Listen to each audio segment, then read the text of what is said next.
하나님 말씀 베드로전서 2장입니다. 베드로전서 2장 1절로 5절에 있는 말씀 저와 여러분이 교독하겠습니다. 그러므로 모든 악독과 모든 괴휼과 외식과 시기와 모든 비방하는 말을 버리고 가난한 아이들과 같이 순전하고 신령한 젖을 사모하라. 이는 이로 말미암아 너희로 구원에 이르도록 자라게 하려 함이라. 너희가 주의 인자하심을 맛보았으면 그리하라. 사람에게는 버림바가 되었으나 하나님께는 택하심을 입은 보배로운 산돌이신 예수에게 나와. 같이 하겠습니다. 너희도 산돌같이 신령한 집으로 세워지고 예수 그리스도로 말미암아 하나님이 기쁘시게 받으실 신령한 제사들 거룩한 제사장이 될지니라. 아멘. 본문 말씀을 가지고 신령한 젖을 사모하여 구원에 이르라 라는 제목으로 하나님 말씀을 증거하겠습니다. 베드로 사도는 베드로전서 1장에서 하나님께 구원을 받은 성도는 반드시 하나님이 기뻐하시는 거룩한 삶을 살아야 된다라고 증거했어요. 왜냐하면 구원의 과정을 살아가는 성도들은 죄로 오염된 세상에 살면서 많은 유혹을 받기 때문에 그래요. 성도는 하나님 앞에서의 자기 입장과 위치를 분명하게 인식하고 그에 따라 자세를 잡아야만 그 위치에서의 존귀와 영광이 나와지게 되는 거예요. 이 시대 우리 한국교회는 사회적인 부담이 되고 있어요. 손가락질이 되고 있어요. 왜 그렇습니까? 하나님 앞에서의 자기 입장과 위치를 분명하게 인식하지 않아요. 그래서 가짜 목사들에게 유혹을 당하고 있습니다. 그렇게 하나님의 말씀을 따라 자세를 잡아야 되는데 그렇게 하지 못하니까 기독교인으로서의 위치, 그 존귀와 영광이 나와지지 않는 그런 현상이 나오는 거예요. 베드로전서 2장 9절을 보면 하나님이 우리 그리스도인들을 제사장으로 부르셨다라고 말하고 있어요. 오직 너희는 택하신 족속이요 왕 같은 제사장들이다 라고 말하는데요. 이걸 확정형으로 받으면 안 돼요. 이 말씀은 다 희구형으로 돼 있어요. 희구형이 뭐예요? 이렇게 살아야 된다라는 거예요. 너희는 택하신 족속으로 살아야 된다. 너희는 왕 같은 제사장으로 살아야 된다라는 거예요. 우리에게 구원의 과정을 선물로 주셨기 때문에 택하신 족속으로 살아야 되고 왕 같은 제사장으로 살아야 된다는 희구형 문구로 되어 있단 말이에요. 제사장은 하나님께서 친히 세우신 직분이죠. 구약시대에 성막이 만들어지면서 제사장을 세웁니다. 제사장은 본인이 원해서 된 게 아니에요. 하나님의 부르심을 받은 레위 지파 중에서 아론과 그 자손들이 제사장으로 부름을 받는 걸 보게 돼요. 마찬가지로 신약시대의 성도들도 하나님의 효과적인 부르심을 통해 교회 공동체 안으로 들어오게 되는 거예요. 하나님의 효과적인 부르심으로 들어오게 되는데 이 시대 교회로 들어오는 사람들을 보게 되면 하나님의 효과적인 부르심으로 오는 게 아니라 프로그램과 이벤트를 통해서 교회 안으로 들어오는 일이 벌어지고 있어요. 그리고 목사들이 거짓말을 합니다. 그렇게 프로그램과 이벤트로 들어온 사람을 하나님의 택하신 자라고 거짓말을 해요. 택하심도 희구형으로 돼 있단 말이에요. 완료형이 아니에요. 택하신 자 그러면 택하신 자로 살아가야 된다는 거예요. 택하신 자를 확정형으로 인식해버리면 야 우리 천국 가는 게 정해졌구나. 이제 엔조이 하자. 이렇게 나오는 거예요. 로마 교회가 그래서 타락한 거 아니에요? 유럽 교회, 미국 교회, 이 시대 한국 교회가 그래서 타락하는 거예요. 이걸 확정형으로 봤기 때문에 그렇습니다. 희구형으로 돼 있어요. 하나님의 효과적인 부르심이 그 사람에게 있냐 없냐의 여부는 그 사람의 삶의 패턴, 그 사람의 삶의 자세를 통해서 알 수 있어요. 하나님 앞에서의 우선순위가 되어 있느냐라는 것을 통해서 그 사람이 효과적인 부르심을 입은 자인지 아닌지를 분별할 수 있단 말이에요. 그래서 하나님의 효과적인 부르심이 있는 기독교인들은 하나님의 계명의 그 법과식에 순종하며 사는 걸 보게 돼요. 지난주에 봤던 느헤미야서의 말씀도 그것을 강조하고 있잖아요. 포로 귀환에서 돌아왔는데 무려 18년 동안이나 성전 재건이 지지부진하단 말이에요. 그래서 느헤미야가 총독으로 오게 되는데 매뉴얼을 갖고 오죠. 느헤미야의 매뉴얼이 뭐예요? Next him, next them. 다 섹타를 정해주는 거예요. Next him, next them. 섹타를 정해주고 시작하는 거예요. 근데 대제사장 엘리야십에게도 매뉴얼이 있었죠. 그 사람은 영적인 눈이 열려있는 사람이에요. 그래서 양의 문, 양문으로부터 예루살렘 성벽 재건이 들어갑니다. 그래서 52일 만에 성벽을 재건해내잖아요. 뭐가 움직여요? 매뉴얼이 움직이죠. 느헤미야의 매뉴얼이 움직이고 엘리야십 대제사장의 매뉴얼이 움직이니까 그렇게 지지부진하던 일들이 신속하게 처리가 되는 것을 보게 돼요. 하나님의 효과적인 부르심의 여부도 역시 그 사람의 삶의 패턴과 자세, 그 매뉴얼을 통해서 알 수 있게 되는 거예요. 예수님이 제자들을 부르실 때도 부르심의 매뉴얼이 있어요. 요한복음 15장에 보면 너희가 나를 택한 것이 아니요 내가 너희를 택하여 세웠다라고 돼 있어요. 택하여 세운 게 끝난 게 아니에요. 택하여 세운 다음에 훈련을 했던 거죠. 예수님의 제자로서 교회를 세울 수 있는 능력을 가지는 제자로 세워내는 과정이 필요했던 거예요. 하나님이 우리를 택하셨다면 택하셔서 천국 가는 게 아니란 말이에요. 택하시면 택하신 자의 삶을 과정으로 살아내야 된단 말이에요. 이게 프로세싱의 복이에요. 예수님이 제자들을 양육하는 것도 역시 철저한 매뉴얼이 적용돼요. 그래서 예수님이 제자들을 양육한 말씀을 보면 가르침대로 법과 식대로 하지 않으면 지옥에 떨어질 것이다. 심판의 메시지를 같이 섞어서 전달하는 걸 보게 돼요. 제자들한테 말하잖아요. 너희가 이 시대의 바리새인들이 행하는 그 못된 행실을 따라가면 너희도 다 지옥에 떨어지는 자들이 될 것이다 라고 말씀해요. 요한복음 15장에서는 내가 너희를 택하여 세웠나니 그러는데 그들을 양육할 때는 너희들 이거 안 지키면 다 지옥에 떨어진다고 말씀하신단 말이에요. 프로세싱이란 말이죠. 그렇기 때문에 예수님을 믿을 때도 성령의 인도하심을 구하며 계명의 기준을 따라서 믿어야 되는 거예요. 성령의 인도하심은 아주 정확합니다. 오직 하나님의 계명을 기준 삼고 아가페 한 동작하는 거로 나타나는 거예요. 매뉴얼대로 순종하기 때문에 그렇습니다. 제가 한국에 나온 지 지금 6년이 넘었는데도 오늘 우리가 영상을 봤듯이 그 매뉴얼로 가고 있는 거예요. 한치의 흐트러짐도 없어요. 공안이 얼마나 공격해대요. 그런데도 휘청거렸다가 다시 오뚜기처럼 딱 자세를 잡는데 뭐 때문에 그래요? 매뉴얼이 버텨주는 거죠. 사역은 매뉴얼로 하는 거예요. 제자 양육도 매뉴얼로 하는 거예요. 그 매뉴얼이 뭐예요? 하나님이 주신 하나님의 말씀의 매뉴얼이에요. 하나님의 말씀에서 나와야 매뉴얼이고 교리가 되는 거죠. 근데 양키 신학을 보면 우격다짐으로 짜맞춰 놓은 교리가 얼마나 많은지 몰라요. 하나님의 말씀이 버텨줘야 교리예요. 왜 교리가 바뀝니까 자꾸?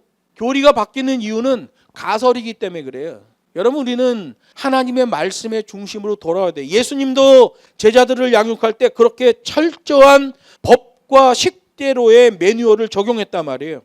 여러분 믿는 자들은 선택과 결정의 분기점을 만날 때마다 계속 하나님의 계명이 떠오르고 그것을 따라 결정하는 게 체질화되어야 돼요. 그게 성령 감화 감동 충만이에요. 우리나라 사람들이 샤머니즘에 물들어 있는 게 많아가지고 성령의 감화 그러면 막 기도하다가 뭘 보고 이런 걸 성령의 감화인 줄 알아요. 여러분 성경에서 말하는 성령의 감화와 감동과 충만은 어떤 결정의 분기점에서 계속 하나님의 계명이 떠오르고 그것을 따라 결정하는 것을 성령의 감동, 감화, 인도하심, 충만이라고 말하는 거예요. 구원의 백성들로 하여금 하나님의 계명의 말씀을 생각나게 하시는 것이 성령의 사역이기 때문에 그렇습니다. 그래서 우리가 믿음 생활하면서 성령의 인도함을 받는다 그런 것은 어떤 결정적인 분기점마다 계속해서 하나님의 말씀으로 결정을 하는 거예요. 그게 성령의 인도하심이죠. 요한복음 14장에 보면 그래요. 보혜사 성령 그가 너희에게 모든 것을 가르치시고 내가 너희에게 말한 것을 생각나게 하시리라 이렇게 돼 있어요. 성령은 막 우리 눈 뒤집어 까게 하시고 뒤로 넘어져서 막 거품 물고 이런 게 성령 충만이 아니에요. 오순절주의자들은 그런 걸 성령 충만이라고 말하고 얼마나 많은 이단들이 나오는지 모릅니다. 성령은 그런 일을 하시는 분이 아니에요. 성령은 예수의 가르침을 따라 가르치시고 결정적인 분기점에서 혼란이 올 때마다 말씀을 생각나게 하시는 분이에요. 그게 성령의 감동과 감화와 충만이죠.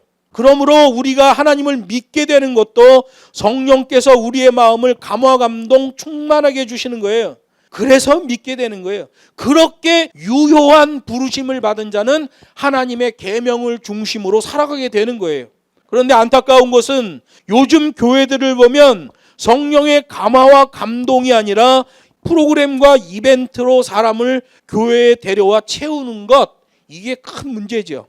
그걸 잡벅신앙이라고 그래요. 하나님의 유효한 부르심이 아닌데 자기가 하나님에게 선택됐고 하나님의 부르심을 입었다라고 말하는 사람들이 너무 많아요.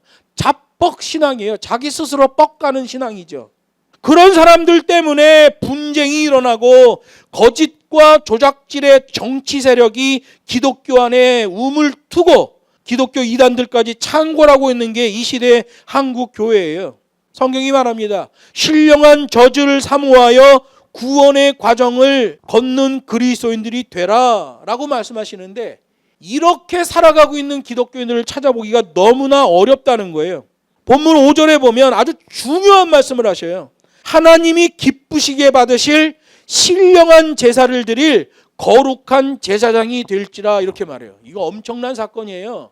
예수님 당시에 그 사회와 그 종교적 배경에서 이 말씀이 나오면요, 충격이에요. 충격.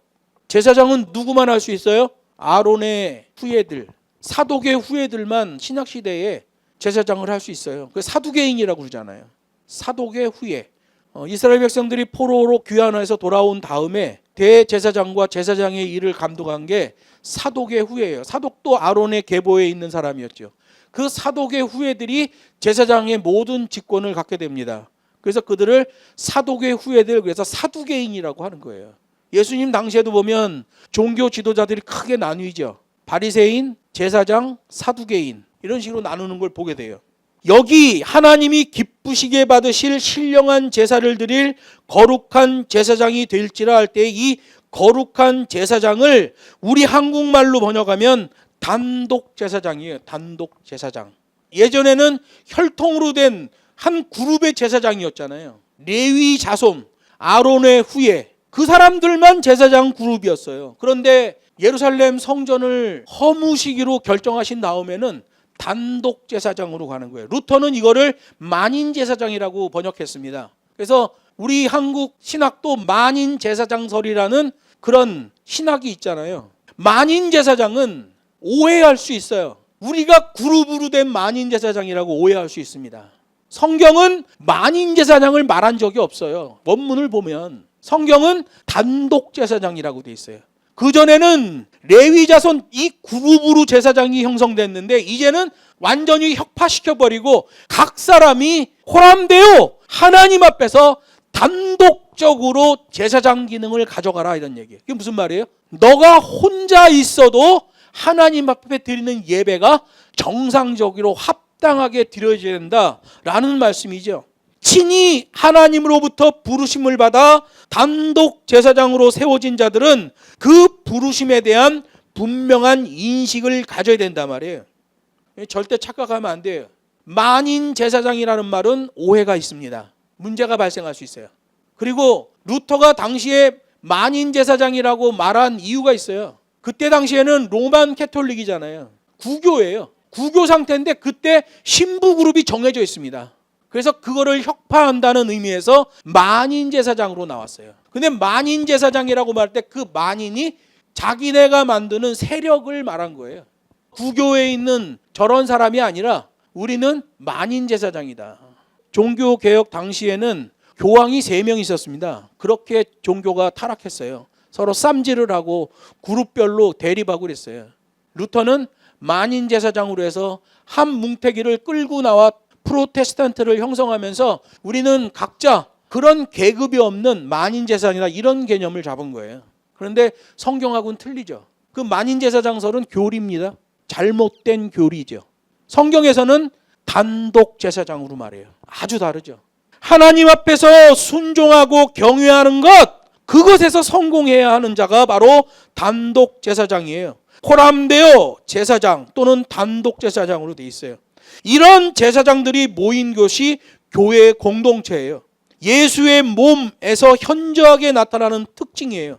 이 단독 제사장들은 전부 하나님의 말씀의 매뉴얼을 붙들고 있기 때문에 어디에다 갖다 놔도 아가페 한 동작이 되는 거예요. 다툼이 없어요. 북경에 제가 6년 넘게 못 들어가고 있는데도 그 단독 제사장의 기능과 매뉴얼이 그대로 살아있단 말이에요. 그들이 제가 하던 그 일을 그대로 하고 있어요. 그들도 역시 단독 제사장이죠. 만인 제사장에서는 그게 안 나와요. 그 기능이. 그래서 만인 제사장은 그 당시 상황에서 루터가 만든 교리에 불과한 거예요. 성경은 단독 제사장이라고 말씀하는 거예요. 그래서 이런 단독 제사장이 모인 교회 공동체는 일사불란하게 움직이는 거예요. 단독 제사장은 하나님과의 관계에서 먼저 인정을 받아야 됩니다. 하나님과 나 사이에서의 제사장이기 때문에 하나님께 인정을 받아야 돼요. 하나님께 인정받는 것은 딱 하나밖에 없어요. 법과 식의 계명대로 행하는 것. 그거 외에는 없습니다. 모세도 자기 동족을 죽인 애굽 사람을 돌로 친 다음에 광야로 나가서 40년 동안 단독 제사장 과정을 거칩니다. 거기서 단독 제사장으로 세워져서 애굽에 들어와 자기 백성들을 이끌고 나가잖아요. 단독 제사장이에요. 예수님의 제자들도 3년 반 동안 단독 제사장으로 양육되잖아요. 따로따로 제자 양육입니다. 예수님께서 제자들을 데리고 다니고 이런 거 보면 그룹별로도 나누지만 따로따로 양육하는 걸 보게 돼요. 단독 제사장이에요. 그리고 예수님이 승천하신 다음에 제자들이 땅에서 사역하는 거 보면 전부 단독 제사장입니다. 제자들이 다 흩어져요. 예루살렘 교회 안에서 모여서 할 때는 다 쌈질하고 난리가 나요. 왜? 그 단독 제사장 개념이 아니거든요. 그래서 거기서 흩어진 다음에 제자들이 다 나눠져요. 뿔뿔이 흩어져요. 그리고 단독 제사장 사역이 나와지는 거예요. 사도 바울도 마찬가지예요. 다메섹 도상에서 예수님을 만난 다음에 3년 동안 아라비아 사막에 나갑니다. 거기서 엄청난 훈련을 받죠. 단독 제사장으로 세워져요. 심지어 예수님도 세례를 받으신 후 공생애 사역 시작하기 전에 40일 동안 광야에서 금식하고 시험 받으며 단독 제사장으로 세워지잖아요. 성자이신 예수님까지도 그렇게 하나님과의 단독 관계를 통하여 공생의 사역을 시작하셔요. 인정받고 정당성이 세워지는 거죠.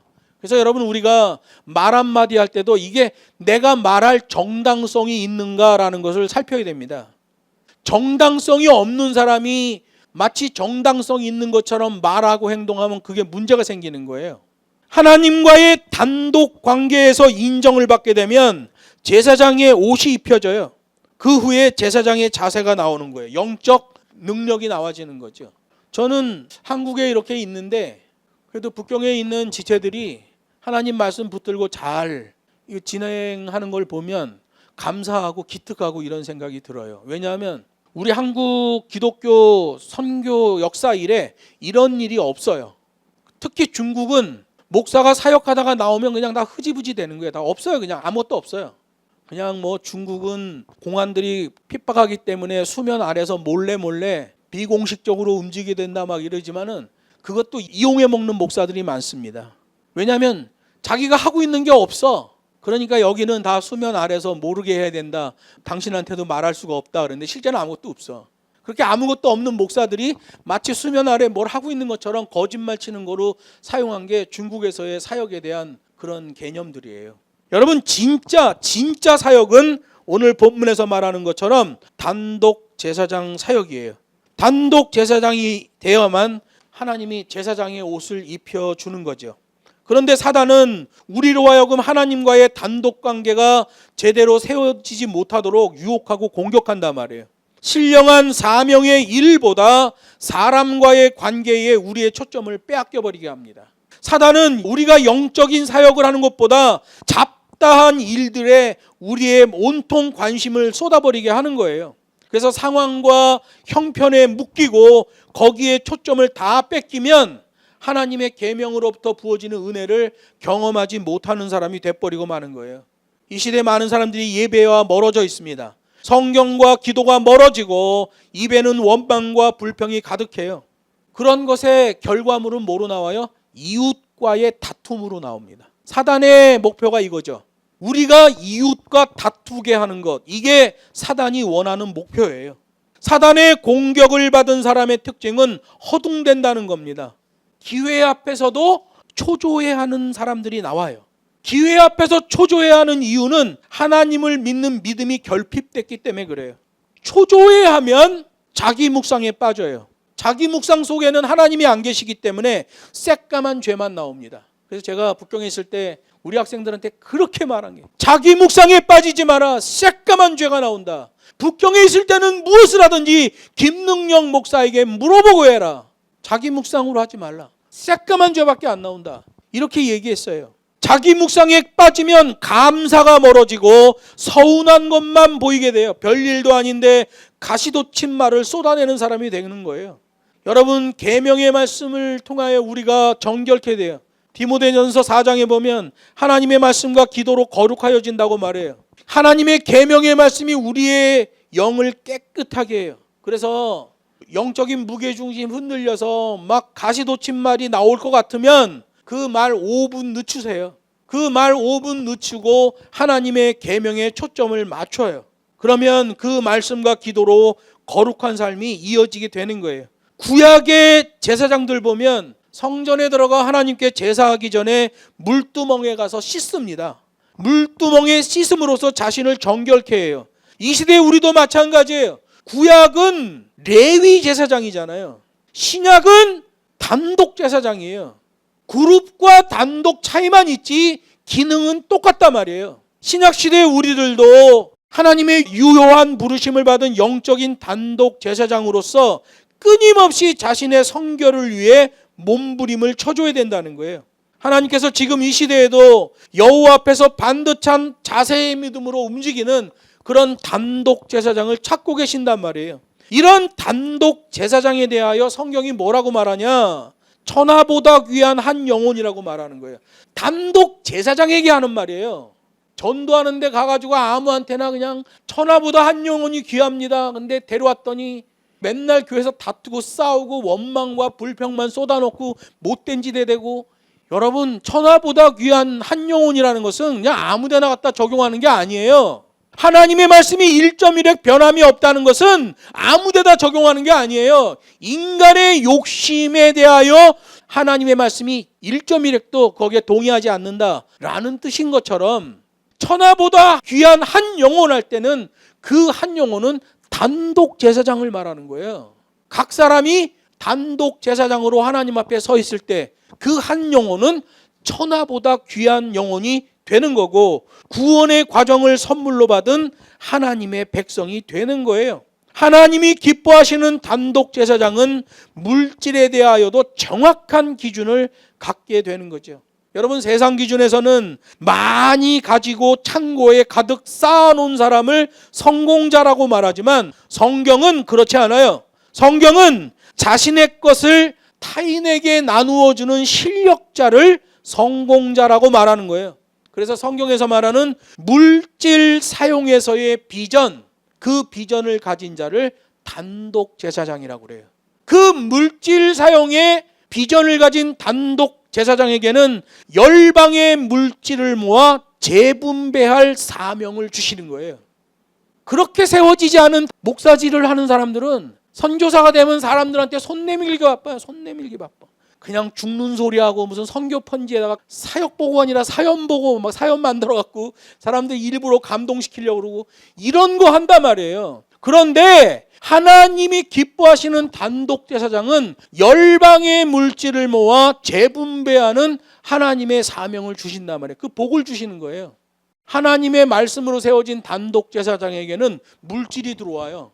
생각지도 못하는데 하나님께서 그쪽으로 물질을 들어오게 하셔요. 그리고 그 물질을 원하는 곳에, 필요한 곳에 이렇게 나눠주는 재분배하는 사역을 하나님이 시키신단 말이에요. 그런 거는 저희가 중국 사역 20년 하면서 또 여기 나와서 6년 이상 있으면서 많이 경험하는 바예요.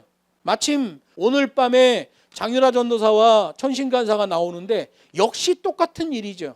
생각지도 못했는데 1,000만 원 장학금을 기탁하겠다는 말을 하길래, 그러면 나를 거치지 말고 직접 현장 사역자에게 전달해라. 현장 사역자 2명을 데려가는 사람은 누구예요? 하나님이 저를 통해서 하시는 거죠. 열방의 물질을 모아 재분배하는 사역, 이게 단독 제사장에게 주시는 하나님의 사역이에요.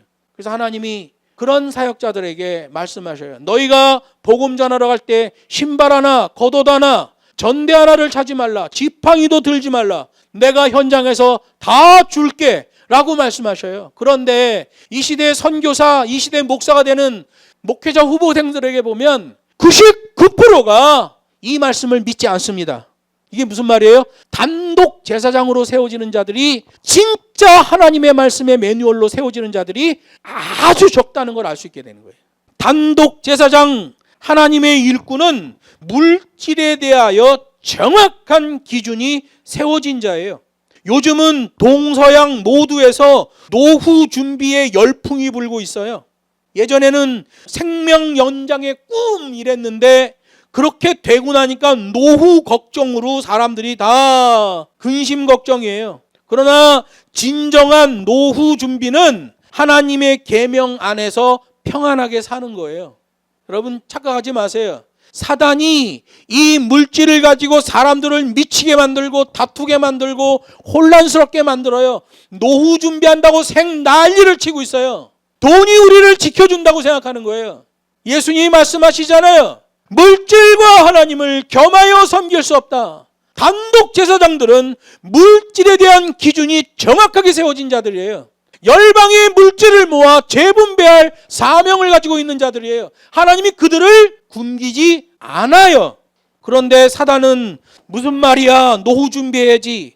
이 시대의 사단의 전략, 강력한 물질 맹독으로 죽는 날까지 물질에 붙잡히게 하는 거예요. 근심 걱정, 초조, 자기 묵상 하다가 죄에 빠지게 되는 거예요. 이 무한반복 악순환이 일어나고 있죠. 그래서 제사장 지파는 구약시대에 보면 가나안 정복전쟁 이후 각 지파에게 땅을 배분할 때도 땅을 받지 못해요. 제사장 지파들한테는 땅을 안 줘. 하나님이 말씀하셔요. 여호수아 18장 7절에 보면 오직 여호와의 제사장 직분이 너희의 분깃이다. 제사장들의 초점은 오직 여호와다. 다른 지파는 다 땅을 줘요. 그런데 제사장 지파한테는 안 줘. 그럼 우리 굶어 죽으란 얘기냐? 아니에요. 하나님이 풀어가시는 방법이 있지요. 이 시대의 단독 제사장인 그리스도인들도 이런 성경의 기준을 좀 잘 알고 반듯하게 자세를 잡아야 돼요. 구약의 제사장이 오직 여호와께 싱글 포커스인 것처럼 이 시대의 단독 제사장들도 역시 여호와에게 싱글 포커스해야 돼요. 신약 시대 단독 제사장들은 오직 하나님께만 싱글 포커스를 맞추는 기준이 있어야 돼요. 꼭 명심해야 돼. 물질과 하나님을 겸하여 섬길 수 없다. 단독 제사장이 하나님께 싱글 포커스 되지 않고 물질에 초점을 맞추면 망조의 지름길로 가는 거예요. 우리가 누가복음 16장 말씀을 보듯이 바리새인들, 그 종교 지도자들이 망조의 지름길로 가버렸잖아요. 오늘 베드로전서 본문에 보면 단독 제사장들에게 유일무이한 명령을 주셔요. 신령한 젖을 사모하고 구원을 이루라, 이렇게 말씀하셔요. 확정형이 아니에요. 희구형으로 돼 있단 말이에요.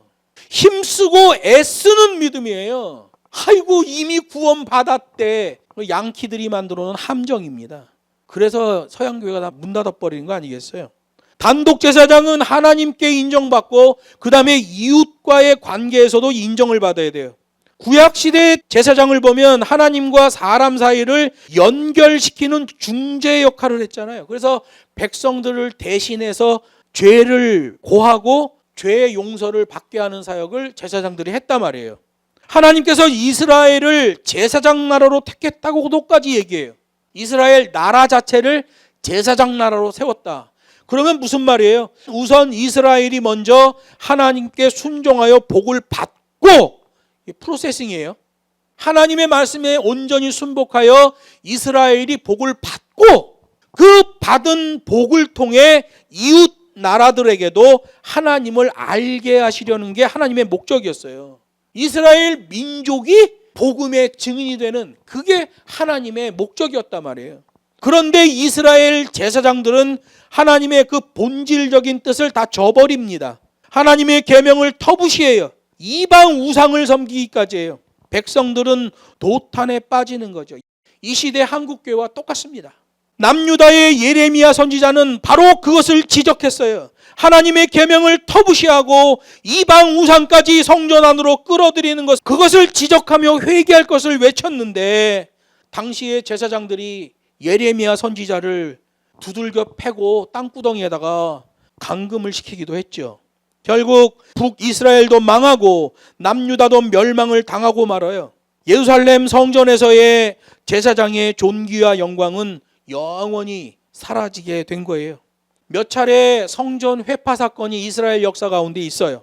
그 성전 회파 사건이 일어날 때마다 하나님의 말씀을 기억하고 자세의 믿음을 바르게 세웠어야 되는데 그들은 아니한 생각을 했죠. 왜 그래요?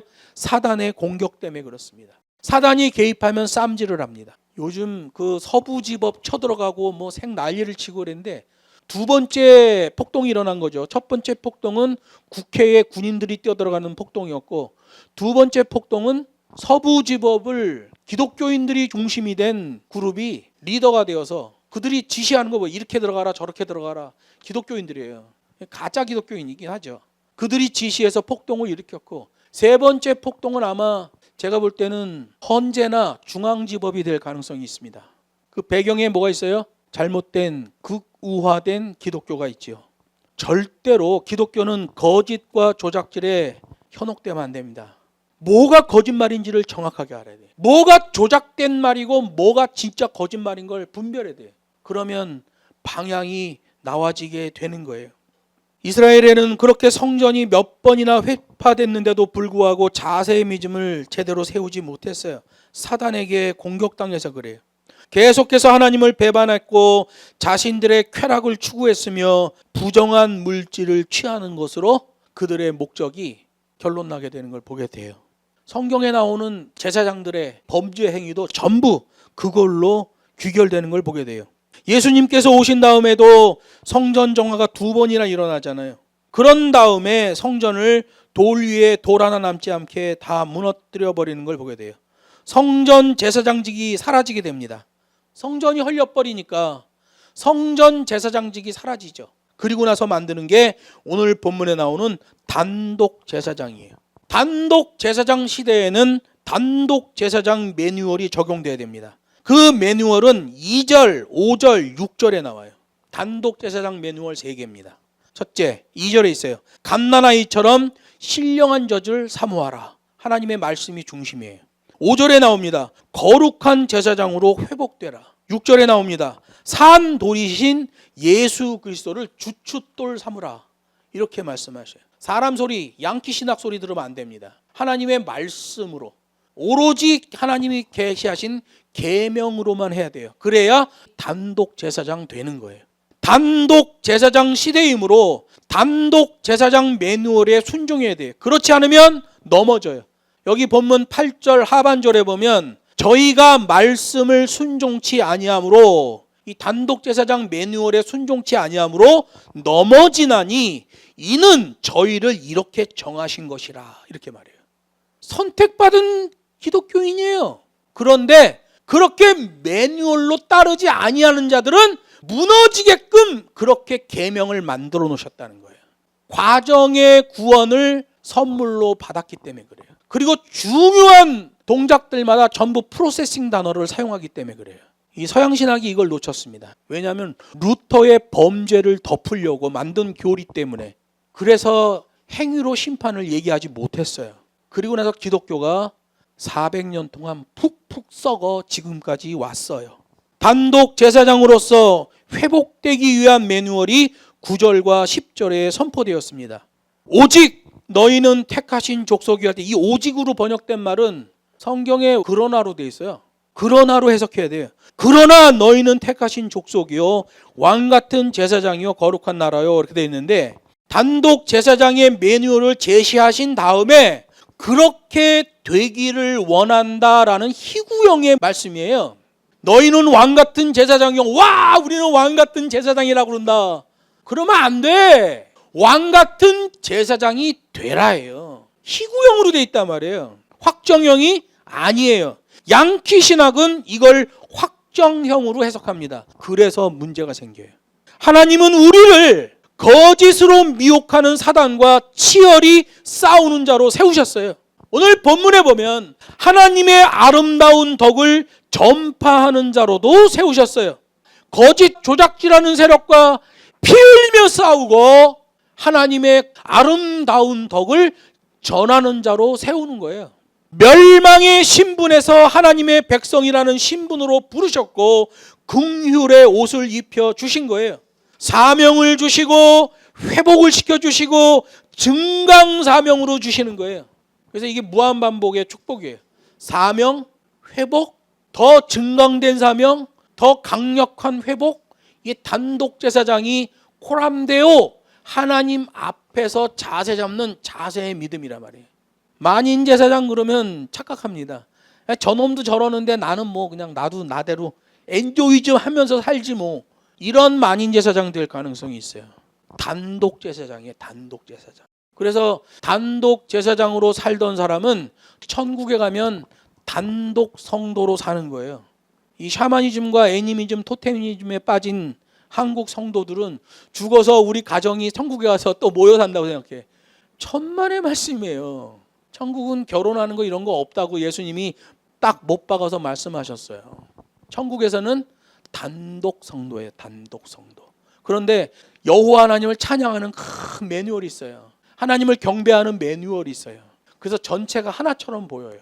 아가페 한 동작 하는 거예요. 그런데 각각 단독자예요. 물론 천국에 가면 제가 우리 찬이를 보면 찬이야 그럴 수 있죠. 그때 난 아버지는 아니에요. 단독자예요. 그런데 세상에 살면서 이 세상에서 믿음 생활하며 승리하고 천국에 들어갔는데 그 개념은 있겠죠. 땅에서 살았던 그 개념은 있겠죠. 내가 단독자예요. 대신 우리가 같이 가서 옆에 있는 걸 보면서 기뻐하죠. 승리하고 천국에 입성하니까. 말씀을 맺습니다. 하나님은 성도를 단독 제사장으로 세우시고 가정과 직장과 세상에 파송하시는 거예요. 성도는 죄가 가득한 세상에서도 단독 제사장으로서 거짓과 치열히 싸워 승리해야 돼요. 그래서 교회론에서 보면 이 땅에 있는 교회는 전투적 교회다라고 말하는 거예요. 그러려면 먼저 단독 제사장으로서 자신의 삶을 하나님께 인정받아야 돼요. 이웃에게도 인정받아야 돼요. 이걸 동시에 인정받게 하는 하나의 중요한 키워드가 있어요. 그건 바로 물질 선용이에요. 여러분의 물질을 아주 귀하게 사용하세요. 그래서 저는 북경에 있을 때 저한테 공부하는 학생들에게 제가 늘 외쳤어요. 여러분이 돈을 벌면 10의 1조는 하나님께 드려라. 왜냐하면 하나님이 이 땅에 복음 사역이 되려면 물질이 필요하지 않냐. 거기에 선하게 연보해라. 그래서 자기 월급의 10분의 1은 하나님께 드려라. 그리고 자기 월급의 10분의 1은 낳아주고 키워주신 부모님께 드려라. 그리고 10분의 1은 내 주위에 있는 어렵고 힘든 사람들한테 주어라. 그럼 10의 7조가 너한테 남는데 그것으로도 충분한 삶을 산다. 왜? 노후 대책은 물질이 아니라 계명 안에서 평안하게 사는 거예요. 근데 사람들이 이 말씀 앞에서 사단의 강력한 유혹을 받습니다. 어떻게 그렇게 한단 말이에요. 막 이러는데 그거 해보면 그렇게 어렵지 않아요. 건강한 그리스도인 단독 제사장은 자기 안에서 하나님의 은혜를 소진하는 자가 아니라 이웃에게도 복음적 영향력을 끼치는 자가 되어야 되기 때문에 그렇습니다. 그래서 예수님이 바리새인들 책망하면서 아주 결정적으로 말하는 게 바리새인들은 돈을 좋아하는 자라.